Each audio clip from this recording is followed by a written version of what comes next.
La Reina 900. El concepto que marca la diferencia en el noroeste del estado. Emitiendo señal desde Avenida Agustín Melgar, número 602, Colonia Centro. 5.000 watts de potencia radial. Con la música y las promociones que no escucharás en ninguna otra parte. La Reina 900. De Grupo Radio Divertida.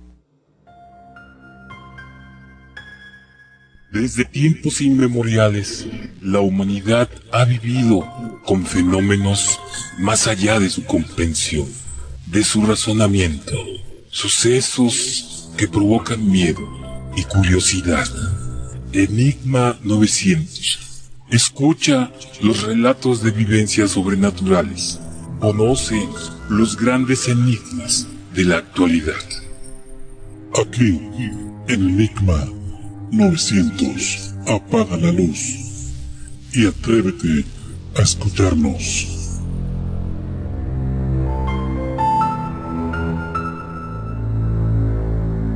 ¿Qué tal, amigos? Muy buenas noches. Bienvenidos al programa número 6 de nuestra segunda temporada.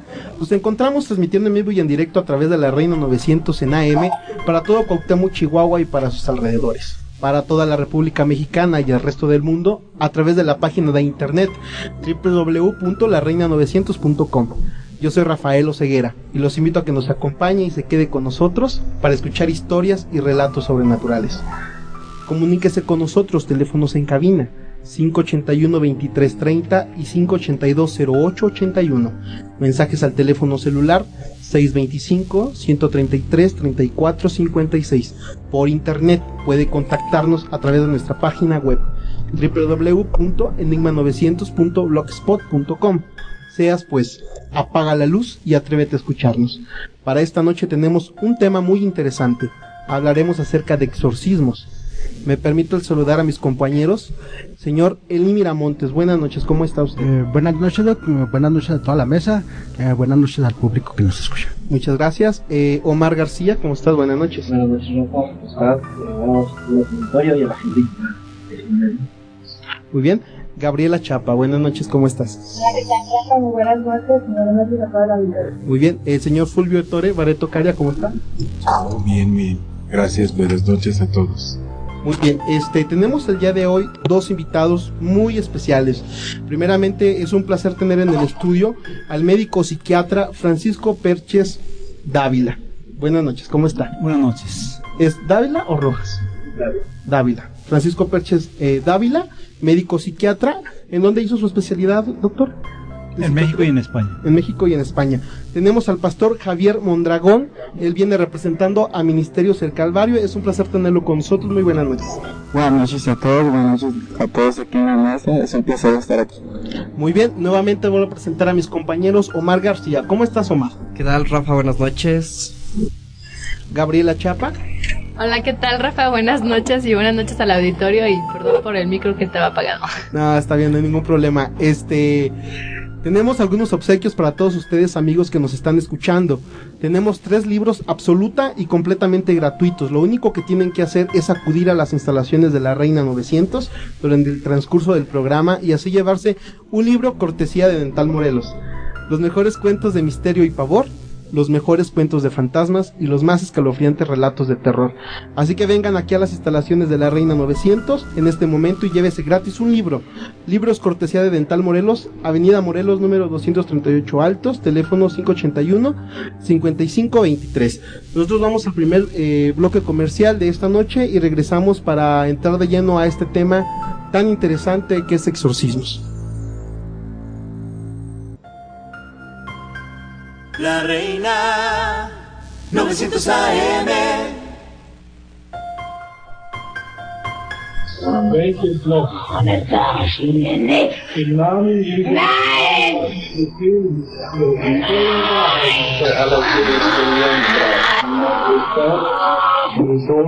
Ja, deshalb Loch ohne dich!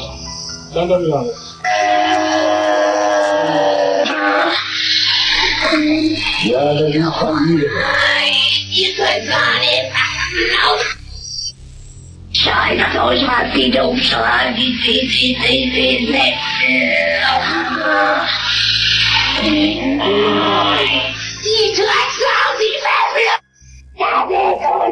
Der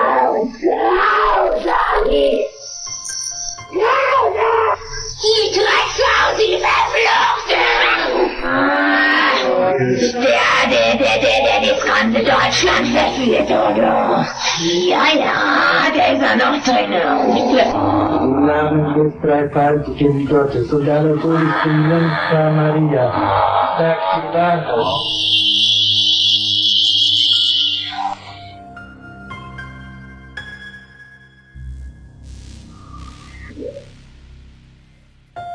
Muy bien, estamos de regreso aquí en Enigma 900, nuevamente para recordarles a todos ustedes los teléfonos en cabina, 582-0881 y 581-2330, mensajes al teléfono celular 625-133-3456. Mandamos saludos a todas las personas que nos escuchan fuera de lo que es la región de Ciudad Cuauhtémoc, saludos a la gente que nos escucha en Ciudad Juárez, Chihuahua, a la gente que nos está escuchando en Torreón, Coahuila, y la gente que nos escucha en Zacapu, Michoacán. Un saludo muy grande para todos ellos en este momento. Bueno, el tema de hoy es un tema, pues que vaya, como que antes sí era muy polémico tocar ese tipo de temas, era en cierta época, inclusive la Iglesia Católica lo condenaba, ¿no? Muy fuertemente. Yo creo que es muy importante comenzar el programa definiendo primeramente qué es un exorcismo. Pastor Javier Mondragón, ¿qué es un exorcismo? Ok.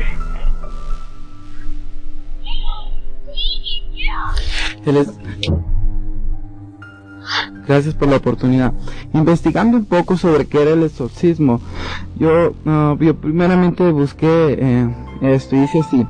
Dice, primero entendamos lo que era y es el exorcismo. Dice, la Nueva Enciclopedia Sopena dice que el exorcismo es conjuro religioso contra el espíritu maligno. El diccionario Webster dice que el exorcismo es un hechizo o fórmula usada en la exorcización, etimológicamente. La palabra significa expulsar espíritus malos por medio de encantamientos, conjuros, hechizos u otros medios de ritos mágicos. En este sentido, Jesús no fue exorcista. Nuestro Señor recurrió a tales medios para arrojar demonios. Él testificó que lo hacía por medio del Espíritu de Dios. Nosotros como evangélicos no le llamamos exorcismo porque es a través, según la investigación, es a través de encantamientos, de algo mágico que viene de las tinieblas, pero le llamamos liberación. Y a través de nosotros seguir el ejemplo de nuestro Señor Jesucristo, Él no necesitó ningún tipo de encantamiento o de algo mágico, simplemente los expulsó. Es a personas endemoniadas que venían a Él, y no era solamente unas personas, eran muchas personas que estaban poseídas por espíritus, y que Él solamente con la palabra, Él los expulsó, los echó fuera, porque Él era Dios y Él es Dios y en Él habita la autoridad. Señor Elimira Montes. Sí, mira, el exorcismo viene siendo un conjunto ordenado por la Iglesia, sobre todo la cristiana. El otro día estábamos oyendo, por ejemplo, unos exorcismos musulmanes. Según lo que he oído yo, no hay tales cosas en contra del maligno, los ordenamientos para expulsar espíritus malignos dentro de la cultura musulmana o de la religión musulmana, aunque tenga mucho de cristianismo. En sí, el exorcismo, sintetizando lo que dice el hermano, viene siendo el conjunto ordenado por la Iglesia contra el espíritu maligno. Entonces tendríamos que ver qué es un espíritu maligno. Muy bien, Fulvio. Sí, yo pienso fundamentalmente que ese siempre es muy personal. Creo que de eso hablará mucho nuestro amigo psicólogo. Es en la psique de las personas, sobre todo las débiles, se presentan fenómenos de, entre comillas, posesión. Creo la cosa más lógica, si uno se refiere a exorcismos a religiosos, que si es un católico vaya con un cura católico que es exorcista declarado y reconocido por la misma Iglesia. Si es un cristiano, de los cristianos evangélicos, creo que la cosa mejor sea hablar con un pastor para dirigirse directamente a Jesús o a la fuerza de Jesús que quede en él. Pero es una cosa muy psicológica, entonces muy individual, y creo que el legado que tiene con la religión sea muy importante que sea así dividido. Entonces, en el momento de estar hablando de exorcismo, estamos hablando de un efecto, ¿no? Hay una causa. Estaríamos hablando de la posesión diabólica. ¿Existe la posibilidad, pastor, de que una persona pueda ser posesionada por un demonio, por Satanás, por algún espíritu? Bíblicamente sí existe esa posibilidad.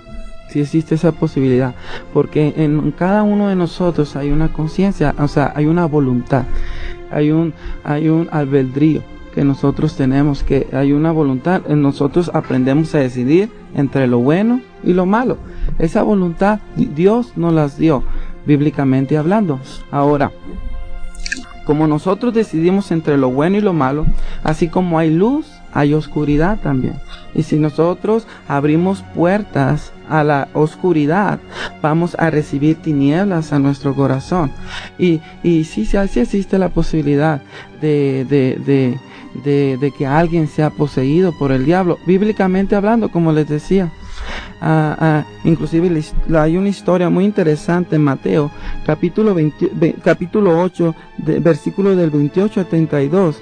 Dice la Biblia que cuando Jesús llegó al otro lado del lago, a la tierra de Gadara, 2 endemoniados salieron de entre las tumbas y se acercaron a él. Eran tan feroces que nadie podría pasar por ese camino, y ellos se ponían a gritar y a gritar. Entonces Jesús, como es Dios y como él ejercía la autoridad, él pasó sin miedo y sin temor por ese lugar, y aún esos demonios que se encontraban en esas personas, que los controlaban esas personas, él se encargó de echarlos fuera. Sí existe la posibilidad de que un ser humano sea controlado por demonios. Es como te estaba diciendo al principio, depende de la persona qué tipo de puertas abre. Por ejemplo, hay un caso, yo no soy de aquí, yo tengo un año y medio aquí, vengo de California. Y yo estoy en un ministerio de liberación, nosotros le llamamos, no exorcismo. Entonces, una vez esta persona padecía mucha depresión, mucha opresión, se quería suicidar, y prácticamente ella abrió puertas a brujería. Empezó ella a sacrificar animales a Satanás, empezó a hacer canciones adorando a Satanás, y empezó a quitarle el corazón de los propios animales para dárselo en sacrificio a Satanás. Y ella era una persona atormentada completamente, una persona que ni siquiera podía pararse, una persona que no tenía control de sí misma, y como Dios, a todo aquel que cree en Cristo Jesús, dice la Biblia que nos ha dado poder no solamente para ser hijo de Dios, sino para poner las manos sobre los endemoniados y reprenderlos y hacerlos libres. Y a mí me tocó la oportunidad, literalmente yo pude mirar cómo esta persona, esta bruja, esta persona que había abierto puertas a brujería, se empezó a levantar 1 metro desde el piso hasta al aire. A mí nadie me lo contó, yo lo miré con mis propios ojos y Dios está testigo. Y yo pude mirar esa fuerza maligna que no la quería dejar a ella. Pero en el nombre de Jesús, no haciendo rituales o no trayendo sacrificios de animales o tratando de hacer encantamientos, pero a través de la sangre que Cristo derramó en esa cruz del Calvario, y que Él nos ha dado poder a través de su nombre, que representa autoridad, que representa poder, esos demonios que estaban poseyendo a esta persona salieron fuera de ella, y ella ahorita está viviendo una vida tranquila, una vida en paz con Dios y con la comunidad. Hemos visto en muchos casos, más que nada en el cine, ¿no? A raíz de la película que se estrenó en 1973 del Exorcista, a raíz de eso mucha gente comenzó a presentar, ¿no? Posesión, decir estar posesionada por el maligno. Doctor Francisco Perches, dentro de lo que es la psiquiatría, dentro de lo que es la medicina, la ciencia. ¿Cuál es su punto de vista al respecto? Bueno, como dices, yo como representante de la psiquiatría es una ciencia. Estoy abierto a cualquier tipo de corriente, ¿verdad? No me cierro en que dándole solamente una explicación psiquiátrica a esto. Habrá casos en que no hay explicación y siempre sabré decir no sé por qué es eso. Bueno, en tiempos pasados, en el medievo, aún antes hay una enfermedad que se llamaba morbus acer, en latín enfermedad sagrada, y que equivale a la epilepsia. Antes se consideraba que era una enfermedad maligna, demoníaca, y a esas personas las mataban porque estaban, según estos, poseídas por el demonio.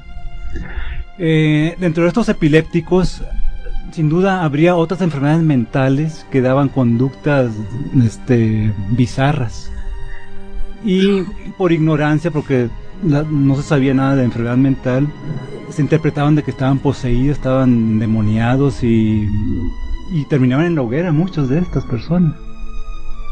El tiempo ha pasado y conforme la ciencia avanza ya se dan explicaciones científicas a esto. Te digo, no hay cosas inexplicables incluso para la ciencia. En este tema de posesión, de trances, muchas de estas patologías, de estos fenómenos, por así llamarlos, entran dentro del terreno de los trastornos disociativos. Los trastornos disociativos es un capítulo grande en psiquiatría, donde básicamente va a haber una distorsión en la conciencia, en la identidad, en la memoria y en la percepción del entorno. Entonces, estos 4 elementos dan la impresión a personas que desconocen esto, de que es algo fuera de lo normal, algo maligno, algo demoníaco, cuando en verdad son trastornos psiquiátricos que explican estas conductas.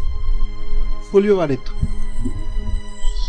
Sí, estoy de acuerdo con él. Además, él está hablando científicamente probado. Pero sí, efectivamente, pero una persona débil que tiene una de estas enfermedades, a veces es difícil, creo, para ustedes psiquiatras o también por un psicólogo que siga un psicanalista más bien, que siga una línea junguiana o reikiana. Entonces a veces no es posible llegar a curarlos, y si estas personas tienen una fe religiosa, creo que les sirva mucho más la presencia del tipo de cura según la fe que tiene. Sí, o sea, como decía el pastor, esa persona se sanó, esa persona estaba mal psicológicamente, sí. Ahora, estando así con ellos en esa iglesia, pues se sintió como protegida y se convenció de no estar mal. Sí, ese es mi punto de vista. Si hubiese estado una persona católica, le hubieran hecho más daño a ellos, ¿sí? ¿Por qué? Porque ella necesitaba tener el cura católico, que leyendo parte de la Biblia o haciendo algunas oraciones o bendiciéndola con agua bendita, etcétera, etcétera, probablemente hubiera logrado eso. Yo creo que eso sea muy importante por poder resolver un caso de ese tipo. No creo en la posesión en sí, es más bien una enfermedad de la persona, por mi punto de vista. Sí, comparto, Fulvio, el punto de vista cultural. Eso es básico. Para cualquier enfermedad mental, lo cultural es básico para entenderlo. Yo aquí lo veo con los menonitas, lo he visto con los tarahumaras, lo he visto con otras personas de otros países. Entonces, hay una rama de la psiquiatría que se llama etnopsiquiatría, que estudia las relaciones entre las conductas psicopatológicas y las culturas en las que está inmersa. Entonces, el abordaje de estas personas debe ser etnológico, sociológico y cultural. Y en lo cultural tenemos que meternos en el mundo de las creencias, sus ritos, sus mitos. Entonces, lo que hace el pastor, o sea, tiene resultado, yo estoy de acuerdo. Claro. Y todo esto entra en el trasfondo cultural de la enfermedad mental. Pastor. Mire, yo quiero decirle algo, mire, no todos los problemas, como usted dijo, yo estoy de acuerdo, no todos los problemas son demoníacos. Inclusive yo estaba leyendo parte de lo que usted acaba de decir y desgraciadamente sucedía eso que el doctor está diciendo, pero no todos los problemas son demoníacos. Por ejemplo, Jesús sanó personas sin echar fuera demonios. Eso no significa que tú tienes una enfermedad y tienes un demonio en sí. A veces hay enfermedades físicas, hay enfermedades psicológicas, pero en sí, si estamos hablando de lo que es liberación o según el tema que tú le estás dando, exorcismo, llega el momento que una persona bíblicamente sí puede ser poseída, pero no significa que cualquier problema que tenga una persona, si yo tengo una gripa, no quiere decir que yo tengo un demonio sobre mí. Es algo físico que se puede curar también, pero... Sí, señor Eli Miramontes, ¿cuál es su opinión hasta lo que ha escuchado? Yo estoy de acuerdo, hay que estar abiertos, ¿no?, a todas las posibilidades religiosas, culturales, por supuesto la medicina como ciencia. En tiempos pasados, desde Babilonia, muchas enfermedades en que inclusive se conocía parte de la solución a esas enfermedades, se creían que eran cuestiones demoníacas. Aún en la actualidad, con todos los alcances de comunicación que se conocen, siguen creyéndose que esas enfermedades o esas enfermedades pues son cuestiones demoníacas. De ahí que la religión en sus distintas vértices que se encuentren, desde la católica o los cristianos en general, pues tengan en cierta parte la forma de curar esas cuestiones, dígase posesiones o enfermedades psiquiátricas, ¿no? Lo de menos sería cómo se les llamara, el chiste es, o el meollo sería la curación. La cosa que no pueda curar la religión, pues la puede curar la psiquiatría, pero la psiquiatría pues tiene sus alcances, ¿no? Sus limitaciones, creo yo. Entonces ahí ya como dicen ellos, pues entonces sería la religión o el entorno cultural el que lo curaría. Muy bien, nuevamente recordamos a todos nuestros radioescuchas, teléfonos en cabina 582-0881 y 581-2330. Estamos regalando 3 libros, los mejores cuentos de misterio y pavor, los mejores cuentos de fantasmas y los más escalofriantes relatos de terror. Vengan a las instalaciones de la Reina 900 y regresamos con más de exorcismo.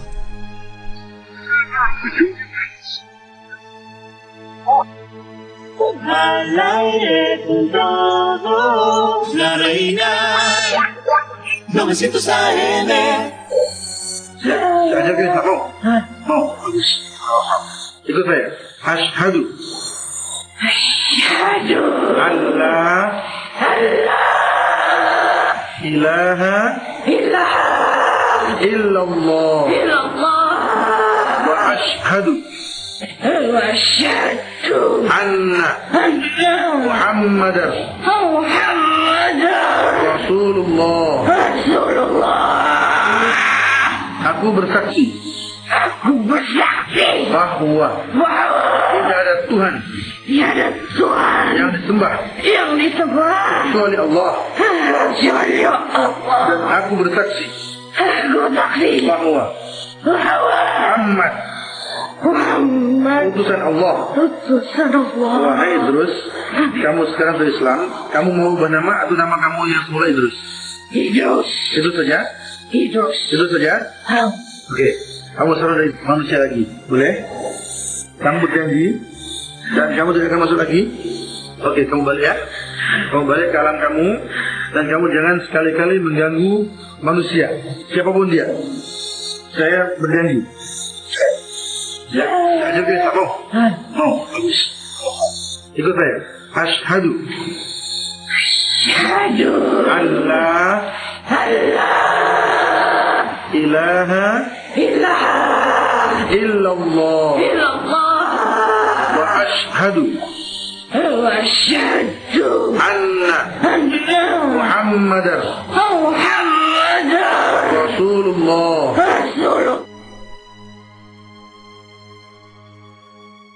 Estamos aquí de regreso en Enigma 900 hablando sobre el tema de exorcismo. Ahorita en este momento el Escuadrón Fantasma se encuentra dentro de las instalaciones de la Reina 900. Ya saben todos ustedes que se comentan que aquí hay pasan cosas raras. Entonces el equipo del Escuadrón Fantasma se encuentra enclaustrado en uno de los cuartos donde aparentemente pasan cosas raras. Vamos a ver cómo les va. Están muy calladitos y siempre echan mucho relajo. Bueno, volviendo al tema, hace poco tiempo, un par de años, no sé, 3, salió una película llamada El exorcismo de Emily Rose. Una película el cual trataba el tema, pues, válgame, o sea, como lo dice el título, de un exorcismo, pero de todo esto hay un hecho real.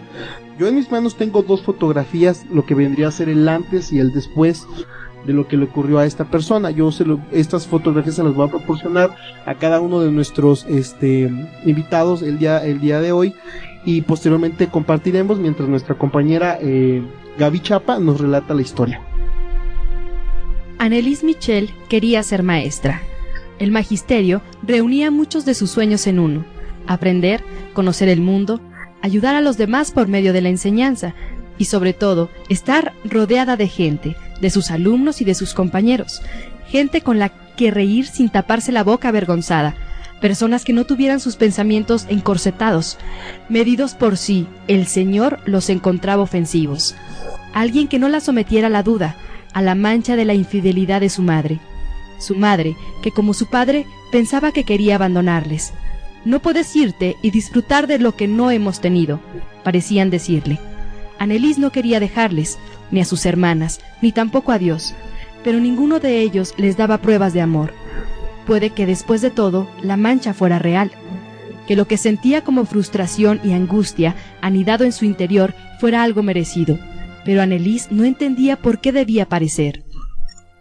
Mediados de 1968, Anneliese tiene 16 años y algo le ocurre a su cuerpo.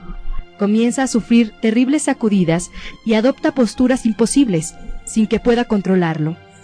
Joseph y Anna, sus padres, la llevan a la clínica psiquiátrica Wartburg. Las pruebas son concluyentes. Anneliese tiene epilepsia. Comienza un ingreso y tratamiento de larga duración que no hace nada por mejorar su estado. De hecho, Anneliese empeora. Se sume en una profunda depresión y los medicamentos, entre ellos varios psicotrópicos, no contribuyen a su cura. Anneliese empieza a tener visiones diabólicas durante sus continuos rezos. 1970. El mundo sufre cambios y convulsiones, pero los de Anneliese son mucho más traumáticos. Anneliese empieza a afirmar que está poseída. Las visiones no remiten, sino que empeoran. Tras su tercera crisis e ingreso, se le receta su primer anticonvulsionante. Esta medicación no afecta a sus ataques, pero sí impone un efecto secundario. El cerebro pierde sodio, lo que promueve la abstinencia alimenticia. 3 años de padecimiento y ninguna mejora convencen a Anneliese de que las medicinas convencionales no le hacen efecto alguno. La joven ha explicado a los doctores que varios demonios la obligan a convulsionarse y a realizar actos horrendos. Anneliese quiere ayuda espiritual, y es ella misma quien pide un exorcismo. El ritual se le es negado, y en su lugar le recetan periciacina, que eleva el umbral de convulsiones en el sistema nervioso. Durante el verano de 1973, Anna y Joseph visitan a varios pastores en busca de ayuda.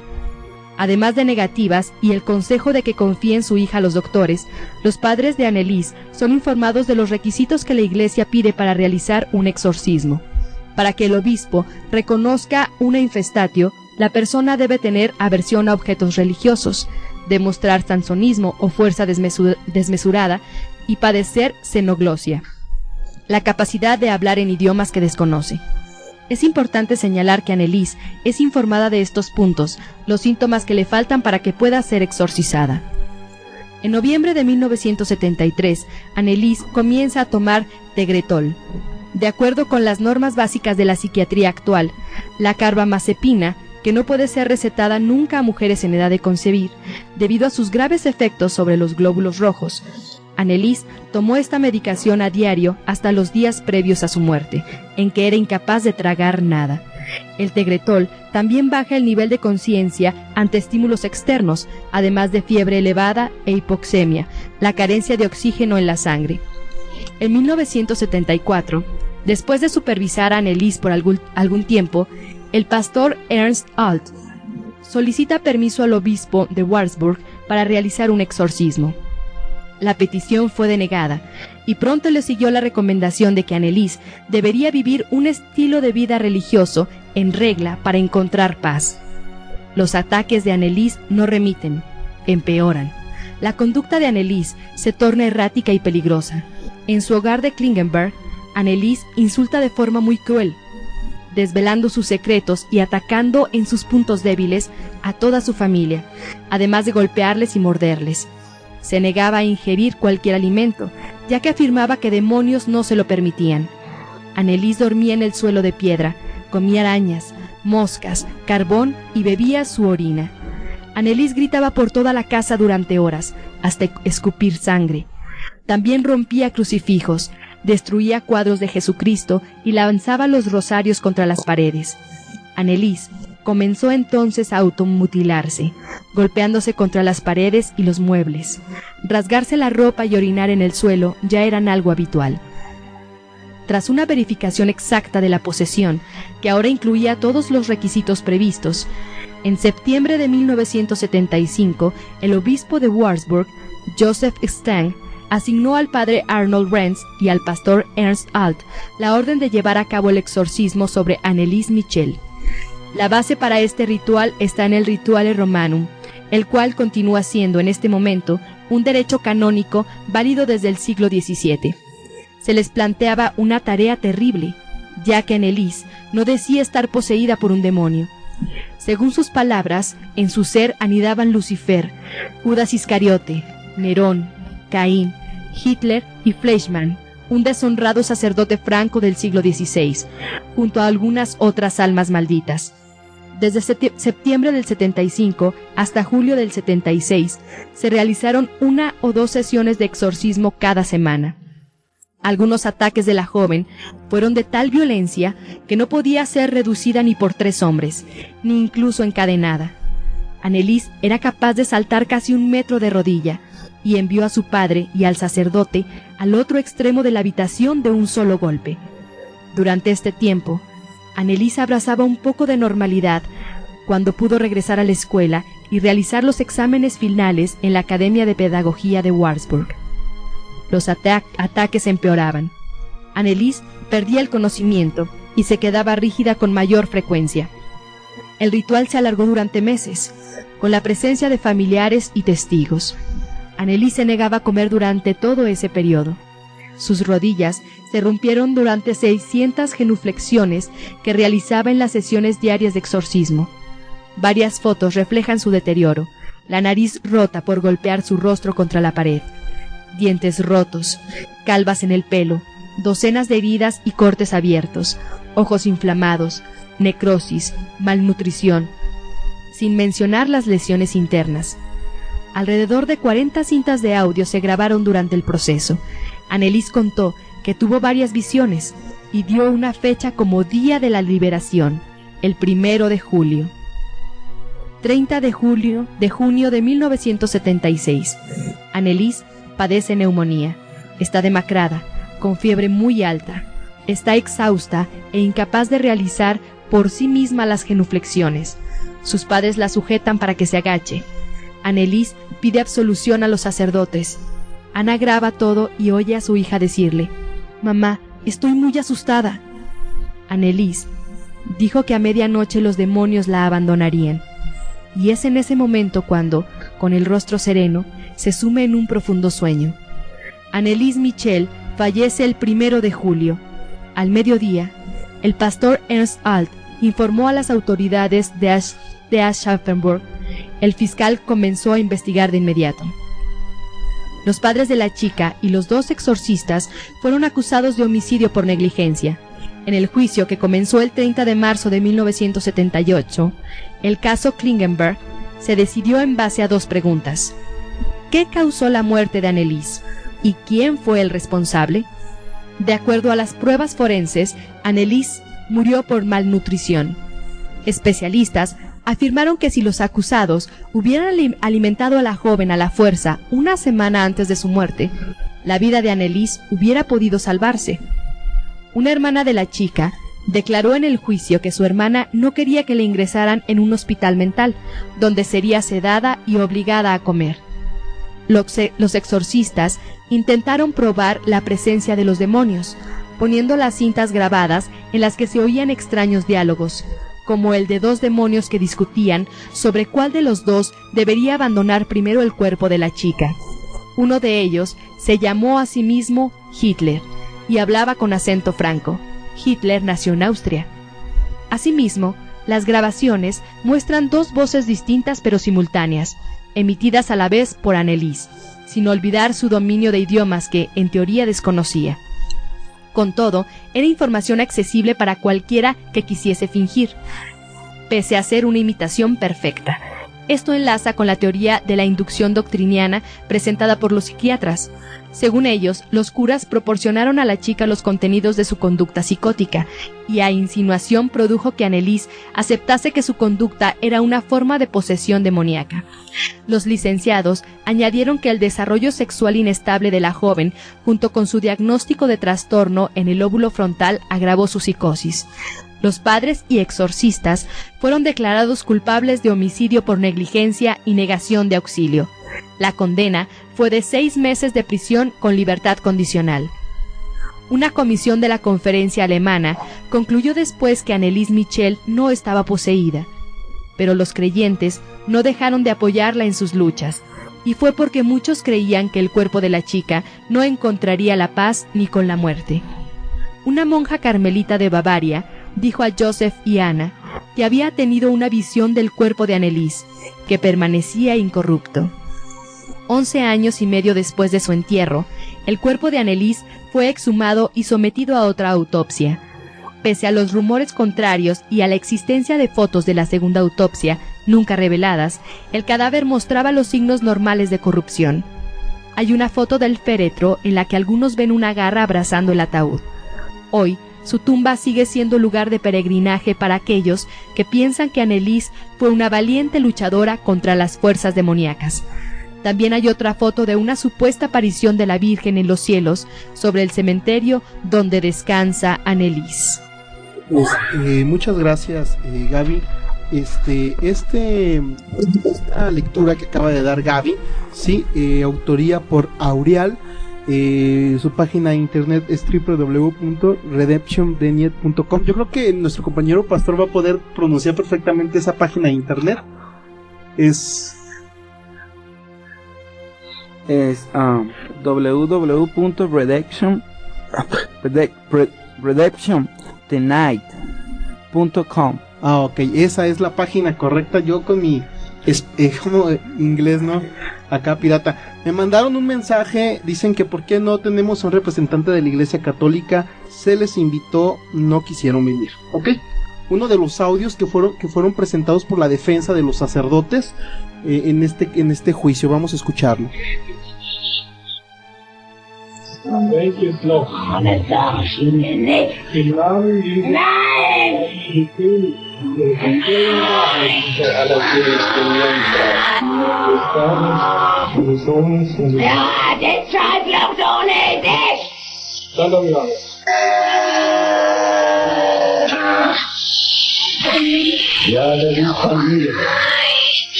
Das ganze Deutschland verführt, oder? Ja, der ist ja noch drin. Im Namen des dreifaltigen Gottes und aller Todesten Jungfrau Maria, sagt die Wahrheit. Ya estamos al aire. Sí. Sí, no, yo decía que por mí es una cuestión de enfermedad mental suya. Ahora, el hecho que ella pueda tener toda esa fuerza, todos tenemos esa fuerza, todos tenemos una energía muy grande, muy fuerte. Nosotros usamos el 10% de nuestro cerebro y el otro 90%. Entonces, en lugar que creer que hay un Dios allá arriba, quién sabe en dónde, hay que empezar a creer en lo que es nuestra energía y empezar a desarrollarla, ¿sí? Entonces, de esta manera se van explicando muchos hechos que a ellas le pasan, pero todo eso le pasa porque esta mujer, pobrecita, se vuelve loca. Y se vuelve loca ¿por qué? Porque empieza a tener una obsesión.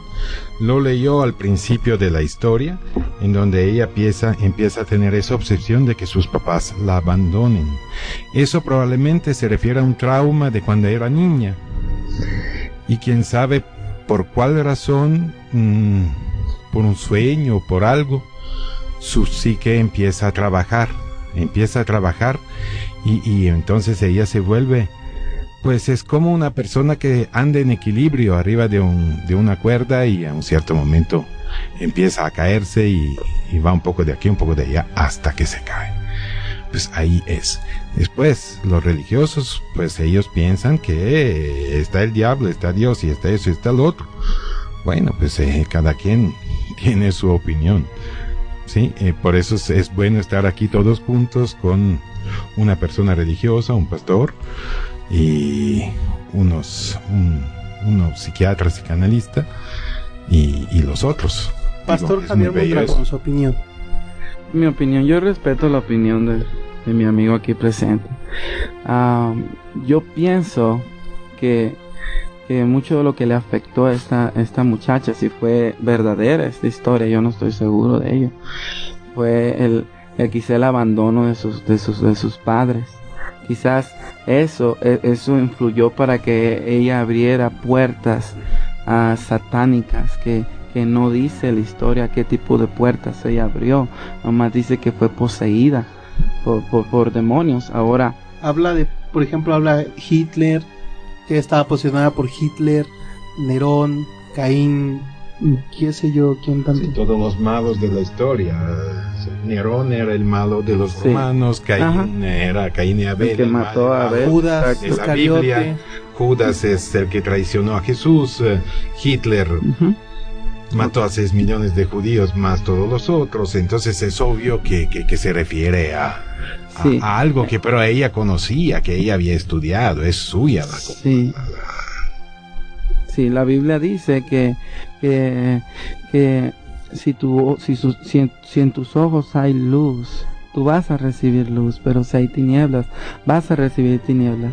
En Romanos capítulo 6, versículo 16 dice: ¿no sabéis que si os sometéis a alguien como esclavos para obedecerle, sois esclavos de aquel a quien tú le obedeces, sea del pecado para muerte, o sea de la obediencia para justicia? Ahora, es las puertas que la persona le abre al diablo en su corazón. Eso es bíblicamente y en mi experiencia yo he podido mirar, por ejemplo, un muchacho que quería matar a su padre. Él estaba influenciado por la música de rock en Estados Unidos. Mucha de la música del rock, que muchas de las personas, nosotros como hispanos, de los que no hablan inglés, no entienden. Mucho de esa música habla de muerte, habla de adorar a Satanás, habla de desobedecer a sus padres, de ir en contra del maestro, de arrancarle la cabeza a tu mejor amigo, y todas esas cosas influyen en el corazón de la persona. En este testimonio, este muchacho de 17 años quería matar a su padre por todo eso que oyó, por todo eso que él miró y los personajes que él admiraba, como quizá esta persona de Hitler y todas esas cosas negativas que miró, influyó para que, en mi opinión y bíblicamente hablando, para que esos espíritus vinieran a él, y esos mismos espíritus, como son seres espirituales con fuerza, le dio la fuerza y la energía para querer matar a su padre, pero en el nombre de Jesús en el nombre de Jesús, sin hacer ruidos, sin hacer diferentes cosas. En el nombre de Jesús esta persona fue libre hasta ahorita, es libre, ama a Cristo con todo su corazón, le pidió a Cristo que le perdonara por sus pecados y vive una vida tranquila y feliz con sus padres y en su comunidad. Doctor Francisco Perches, escuchamos la historia de hace un momento.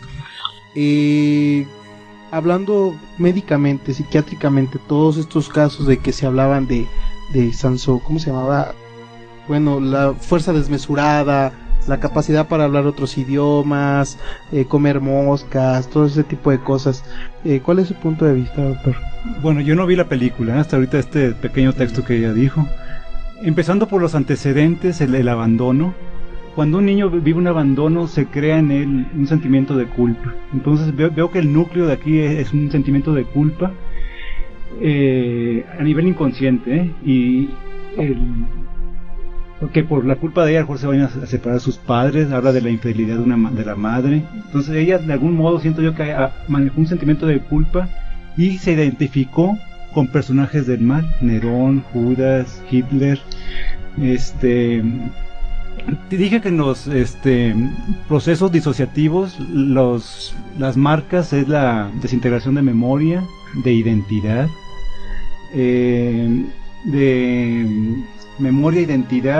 percepción del entorno y conciencia.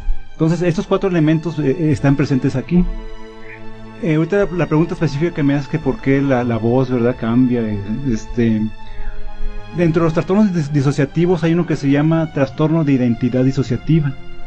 Estas personas adoptan otras personalidades con otra voz o otro comportamiento y dejan su personalidad de base. Entonces sí es eso que se ve en las películas, de que hablan con una voz profunda que no pertenece. Tiene una explicación psiquiátrica. Sí. Ahora, aquí la diagnostican como epilepsia.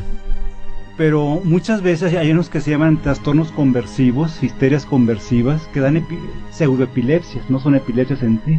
La epilepsia es un foco irritativo en el cerebro que descarga y hace esas convulsiones. La epilepsia, dado el estresor que vive esta niña tan fuerte, es la manera en que manifiesta su incomodidad emocional a través de epilepsia, de pseudoepilepsia más bien. Son crisis conversivas, histerias conversivas. El tratamiento con Tegretol pensaron que era una epilepsia, y claro, para mí que era un trastorno disociativo 100%. Yo como psiquiatra, aquí hablan solamente del Tegretol, pero ya con la conducta psicótica, esa agitación psicomotriz que tenía, esa fuerza desmesurada, que como dice Fulvio, uno en estados mentales excitados, uno agarra una fuerza tremenda. Entonces yo lo que aplicaría es un tratamiento que está satanizado por mucha gente, pero que es muy efectivo, aún ahora, que se llaman terapia electroconvulsiva, electroshocks en términos sencillos, que en buenas manos ya se hace con sedación, ya se hace con anestesia. En trastornos psiquiátricos que no responden a medicamentos, esto es la panacea para muchos casos de esto. Ya si esto no resultara, adelante, un exorcismo o otra alternativa. Pero yo veo aquí un caso explicable. Muy interesante la opinión de usted, doctor. Eli Miramontes. Sí, mira, la ciencia explica, ¿no?, perfectamente. Y son las mismas características que dice él de lo disuasivo. Las características. Repolles, un autor de un libro que se llama Exorcismos, José Repolles se llama el autor, da 5 características de la verdadera posesión, que son las características que habla el doctor, ¿no?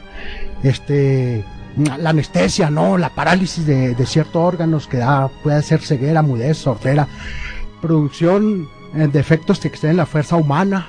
O sea, entonces si eso lo ven los religiosos, eso en manos de religiosos, pues es una posesión, porque inclusive él lo toma como una posesión. Desgraciadamente este libro yo creí que me había encontrado lo mejor acerca de exorcismos, pero es acerca del exorcista, y pues ya lo dejé nomás en la introducción. Desgraciadamente Hollywood todo lo que toma lo deshace, ¿no?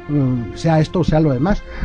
pero sí, exactamente las mismas características de características verdaderas de la posesión satánica son las características de ciertas enfermedades. Nuevamente su opinión, pastor, y posteriormente Fulvio.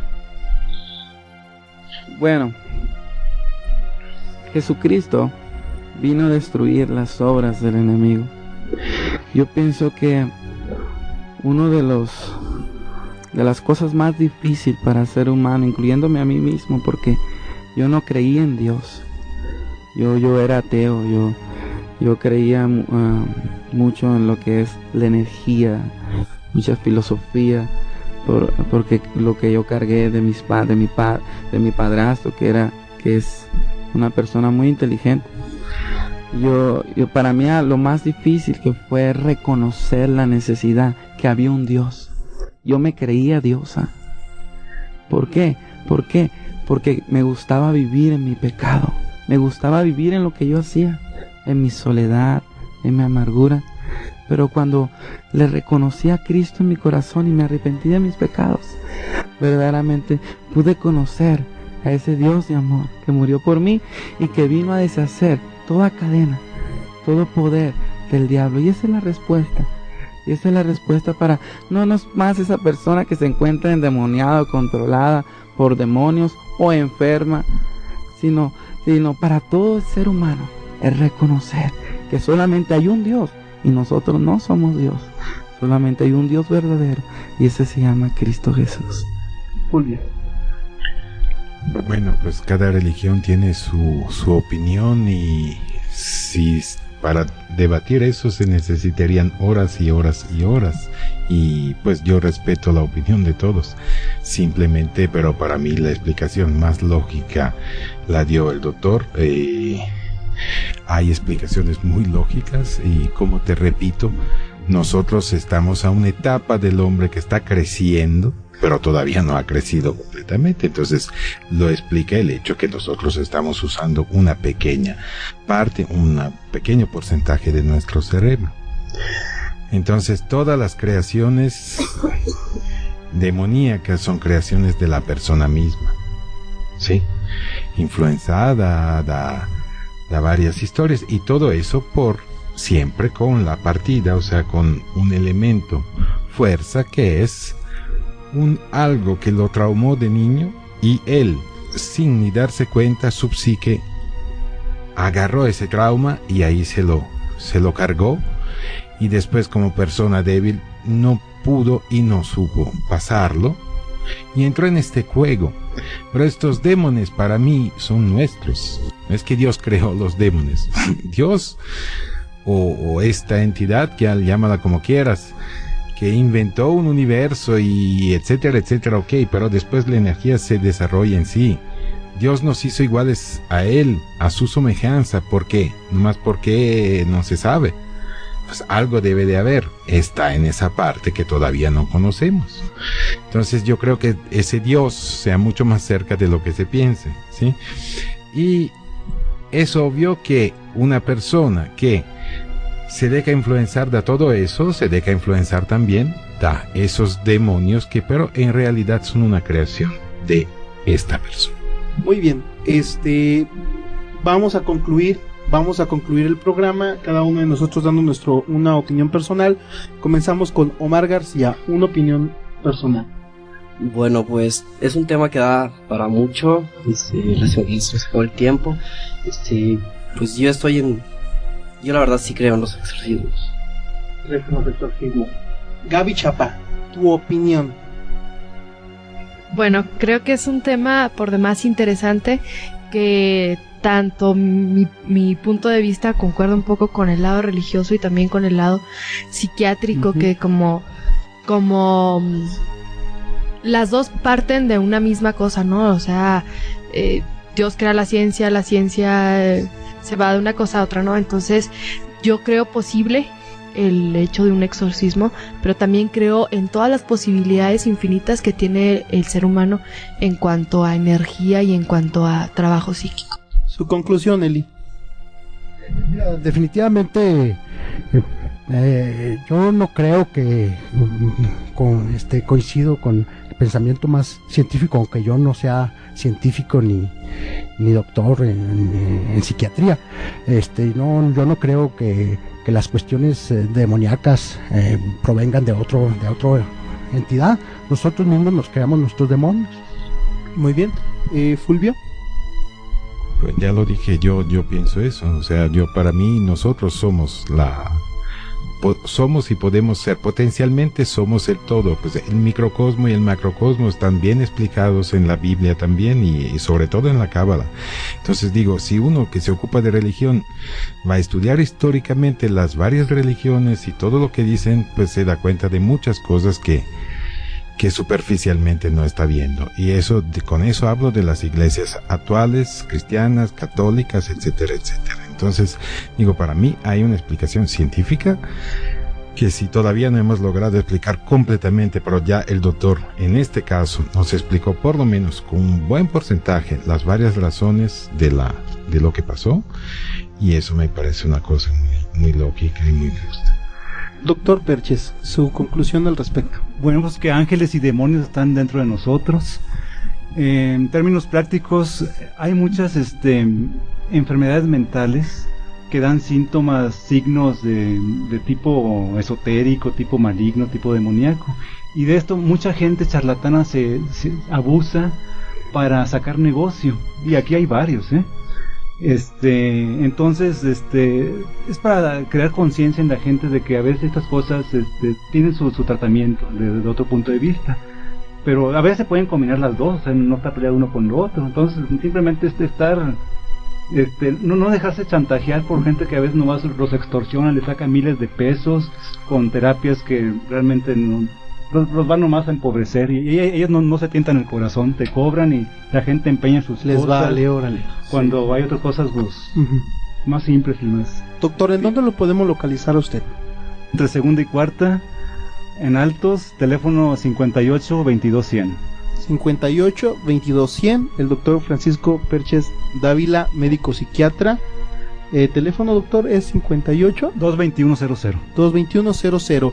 Pastor, su conclusión. Muy interesante, muy interesante. Yo estoy de acuerdo con lo que dice el psiquiatra. Yo pienso que sí, hay muchos charlatanes, y una de las formas que tú te puedes dar cuando cuenta que es un charlatán es que te empieza a sacar el dinero. Y otra cosa que estoy de acuerdo, no todo, como decía al principio también yo, no todas las cosas son demonios. Hay enfermedades también. Hay enfermedades también que son curables. Dios hizo la ciencia por un propósito, pero también nos hizo seres espirituales. Entonces hay un ambiente espiritual, y Jesús vino a dar vida y vida en abundancia. El diablo vino a matar, hurtar y destruir.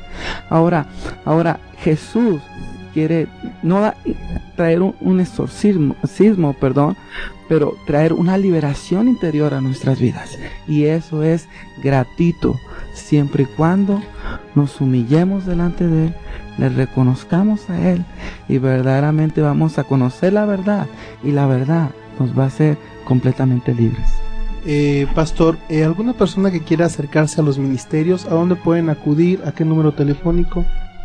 Les voy a dar el teléfono de la iglesia, es 58-119-51, 58-119-51. Pregunten por el Pastor Javier, soy asociado ahí, y vamos a hablar con ellos. Esto fue Enigma 900, nos vemos el próximo martes. Enigma 900, fenómenos más allá de su comprensión, de su razonamiento, le provocarán miedo.